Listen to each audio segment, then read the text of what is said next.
transaksi. Jadi di sini bagian akuntansi inilah yang menjadi motornya di dalam penyusunan bukti-bukti transaksi itu. Kemudian yang kedua, pemisahan dana finansial itu juga menjadi perhatian. Jadi jangan sampai karyawan itu menggunakan dana sendiri untuk kegiatan perusahaan. Itu jangan sampai, sehingga nanti bisa bias sekali mengenai tanggung jawab dari biaya-biaya yang timbul. Yang ketiga, sistemasi dan perapian datanya. Ya. Nah, ini juga oleh karena saat ini sudah banyak sudah dilakukan oleh PTPN mungkin dengan menggunakan sistem akuntansi yang banyak modul-modul yang ada, itu menjadi penguasaan yang tersendiri dari teman-teman di bagian akuntansi. Kemudian mengenai jurnal harian dan buku besar. Nah, ini oleh karena menyangkut dengan penggunaan modul akuntansi yang ada di perusahaan, itu justru akhirnya teman-teman di bagian akuntansi itu memang kurang menguasai ini ya, asal-usul daripada terjadinya dari transaksi harian itu menjadi buku besar dan kemudian neraca lajur. Nah, itu teman-teman di unit usaha dulu itu ini sekali itu mahir ya. Jadi dari model AU yang ada di kebun, kemudian larinya kemana, terus kemudian menjadi laporan buku besar itu sangat jarang, karena sekarang dengan menggunakan modul itu kan tinggal entry aja kan, entry jurnal, yang penting hafal nomor perkiraan, sehingga tahu-tahu dengan melaksanakan pencatatan entry itu langsung kita bisa langsung memperoleh laporan keuangan.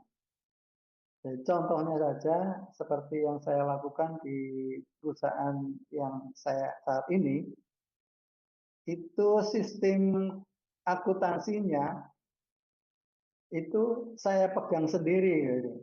Karena ini kan menyangkut perusahaan kecil ya, yang tidak terkait dengan proses produksi, tapi hanya pelaksanaan karena berupa lembaga sertifikasi saja, itu sangat simpel pembukuannya, sehingga dengan menggunakan modul akuntansi itu bisa langsung saya tangani sendiri. Jadi mulai dari input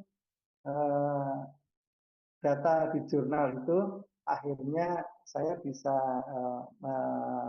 memperoleh 3 laporan, ya, baik laporan laba rugi, laporan neraca, dan laporan arus kas. Dan ini sebetulnya untuk setingkat PTPN itu akhirnya kemarin ada yang katakanlah yang lalu pernah ditanyakan gitu. Jadi karyawan-karyawan kita di kebun itu sudah katakanlah asal usul dari transaksi itu kadang-kadang kurang menguasai gitu.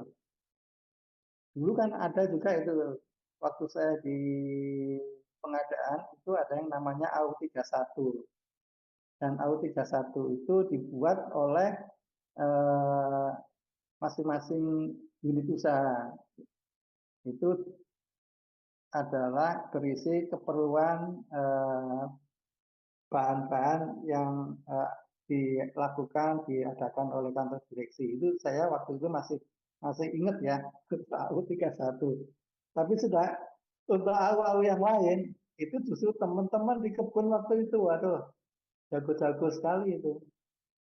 Dari mulai pencatatan misalnya bon ini ngebon barang spare part yang nanti akhirnya menjadi biaya itu mereka langsung bisa bisa memasukkan dan hafal sekali kode-kode ini kode-kode AU maupun yang lain gitu. Nah, itu akhirnya memang saat ini oleh karena cenderung dengan menggunakan modul itulah akhirnya karyawan itu asal usulnya pun larinya kemana pun juga kadang-kadang tidak menguasai ya. Tahu-tahu begitu entry data entry masukkan ke jurnal langsung dapat laporan. Itu kelemahannya kelemahannya pada saat ini. Jadi orang keuangan pun tidak tahu prosesnya. Kenapa dari transaksi yang dicatat pertama kali akhirnya menjadi laporan keuangan berupa laba rugi. Dan ini menjadi perhatian dari ini manajemen ya, terutama mungkin dari bagian SDM itu Pak Iria.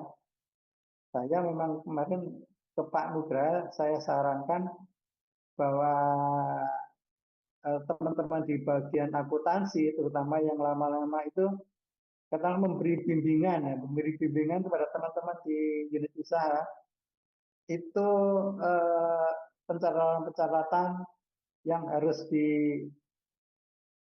dikuasai yang terkait dengan nanti alur daripada data entry itu, kenapa bisa langsung menjadi laporan laba rugi. Itu kondisi memang saat ini yang lalu juga pernah ditanyakan oleh Pak Nugraha. Dan itulah 4 langkahnya. Kemudian untuk laporan, nah ini laporan laba rugi. Laporan kita menyangkut ke laporan laba rugi.